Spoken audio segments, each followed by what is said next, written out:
ये जो स्क्रीन पे नजर आ रहे हैं, क्या नजर आ रहे हैं? 5 का टोला नजर आ रहा है। जो स्क्रीन पर नजर आ रहे हैं आज पाकिस्तान के हालात के ये जिम्मेदार है जनरल रिटायर्ड फैज हमीद था, जिसने अपने आप को खुद ही पाकिस्तान का chief of army staff appoint कर लिया था और उसको क्योंकि चीफ बनना था, उसको मोहरे की जरूरत थी, उसको सियासी चेहरे की जरूरत थी। तो नवाज शरीफ तो वो मोहरा नहीं बन सकता था ना, तो फिर उसने किसको उठाया? इमरान खान घड़ी चोर को उठाया। पीडीएम की जमातों में से एक बहुत अहम जमात के सरबराह ने मुझे खुद बताया कि जब उन्होंने जनरल फैज हमीद से कहा कि तुम ये नवाज शरीफ के साथ ज्यादती क्यों कर रहे हो, तो सरगोदा वालों सुन लो, जनरल फैज हमीद ने कहा नवाज शरीफ अपने कद से बहुत बड़ा हो गया, उसको कट टू साइज करना पड़ेगा। उनको एक घोड़ा चाहिए था और उस घोड़े का नाम है घड़ी चोर इमरान खान। फिर उन्होंने अदलिया में से वो जज उठाए, ये जज उठाए उन्होंने अदलिया में से, और इन्होंने कहा जो कॉम्प्रोमाइज जज था, जो करप्ट जज था, चाहे वो खोसा हो या वो साकिब निसार हो, बाबा जहमत हो या वो इजाजुल एहसन हो या वो मुजाहिर अली नकवी हो, अजमत सईद हो, वो इजाजुल एहसन याद है ना, अब चीफ जस्टिस बनने के ख्वाब देख रहा है, वो पैनामा बेंच में बैठा था, नवाज शरीफ को नाअहल करने वालों में बैठा था, और आज तक नवाज शरीफ को नाअहल हुए हुए 5-6 साल गुजर गए, लेकिन आज भी कोई भी नवाज शरीफ के खिलाफ मुकदमा हो, आज भी जज बनकर बैठा होता है उसमें। और जब इमरान का लॉन्ग मार्च नाकाम हो गया, उसका लॉकडाउन नाकाम हो गए, तो याद है ना, इसी खोसा ने उसको कहा दर बदर ठोकरे क्या खाते हो, पैनामा केस मेरे पास लाओ, मैं नाअहल करूंगा नवाज शरीफ को। उन दिनों में हर फैसला नवाज शरीफ के खिलाफ आता था, चोर चोर करते हुए कामा पर बाहर निकालकर फेंक दिया, सदारत से बाहर निकालकर फेंक दिया, बीवी ने लंदन में तड़प तड़प कर जान दे दी, लेकिन नवाज शरीफ के इंतकाम की आग ठंडी नहीं हुई। मुस्लिम लीग नून के सारे लीडरान को चुन चुन कर नाअहल किया।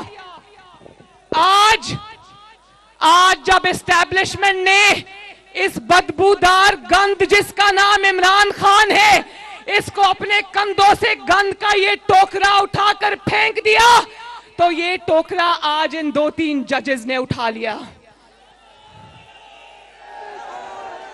आज जब इमरान खान का लॉन्ग मार्च नाकाम हुआ, असेंबलियों से उसको बाहर आना पड़ा, उसको इस्तीफे देने पड़े, उसकी हर कॉल नाकाम हुई, तो उसको वापस लाने का बीड़ा इन 2 जजेस ने उठा लिया।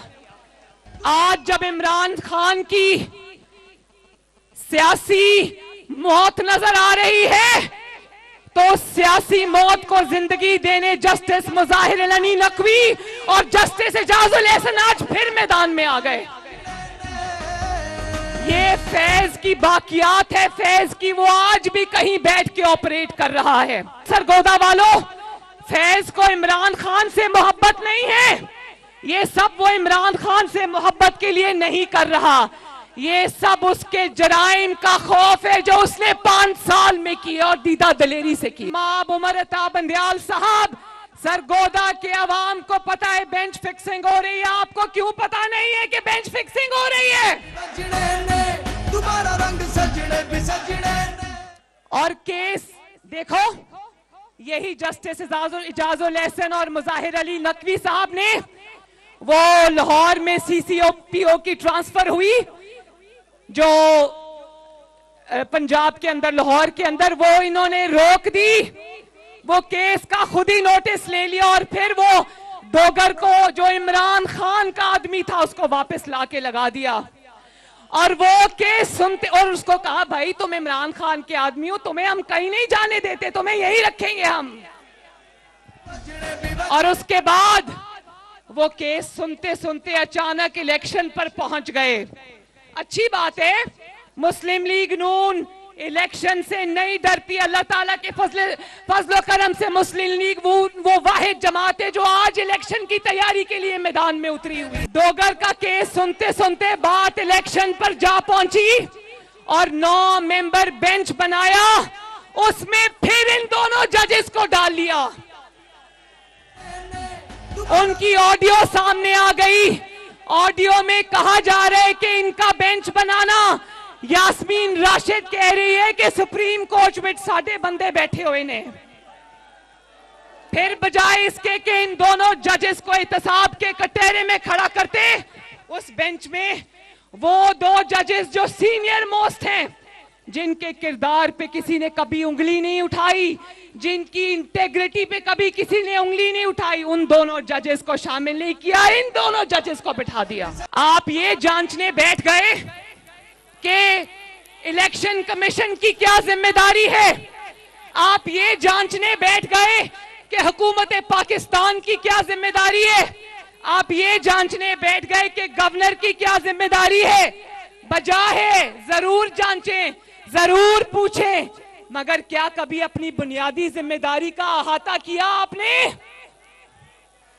आपकी जिम्मेदारी है, आपकी जिम्मेदारी है गैर मुतनाज़ा बेंच बनाना।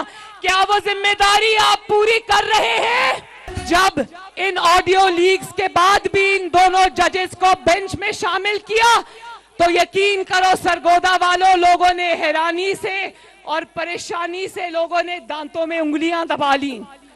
और न सिर्फ सियासी जमातों ने और अवाम ने इतराज किया, बल्कि सारी बार काउंसिल्स ने कहा यह ज्यादती हो रही है और वो रेफरेंस लेकर बैठे इन दोनों जजेस के खिलाफ। बाकी इदारों ने तो इस मकरूह किरदार को, जिसका नाम घड़ी चोर इमरान खान है, बाकी इदारों ने यह समझ लिया कि ये पाकिस्तान के लिए खतरा है, इंतशार है, फितना है। मगर क्या इस फितने को सुप्रीम कोर्ट ऑफ पाकिस्तान से थपकी मिलेगी? अगर इस फितने को सुप्रीम कोर्ट ऑफ पाकिस्तान के चंद जजेस की तरफ से रेस्क्यू किया जाएगा, अगर इसको थपकी मिलेगी तो बताओ पाकिस्तान किधर जाएगा? मेरा और आपका मुल्क किधर जाएगा? घड़ी चोर का क्या नाम लूं, मुझे उसका नाम लेते वक्त भी कराहत आती है। वो तो फ्रंटमैन था, वो तो फितना था, अजली अबदी फितना था। लेकिन सरगोदा वालों, फितना परवर कौन थे? ये लोग थे फितना परवर। क्या बाबा जहमत को, डैम वाले बाबा जी को पता है कि पाकिस्तान आज कहां पहुंच गया? क्या इजाजुल एहसन साहब को पता है कि पाकिस्तान आज कहां पहुंच गया? क्या खोसा साहब जो आराम से अपने घर में बैठे, उनको पता है पाकिस्तान कहां पहुंच गया? क्या मुजाहिर नकवी साहब को पता है पाकिस्तान कहां पहुंच गया? अपने अरबों रुपए के प्लाजे खड़े कर लिए, प्लॉट्स ले लिया। आपको क्या लगे पाकिस्तान की आवाम कैसे पिस रही है?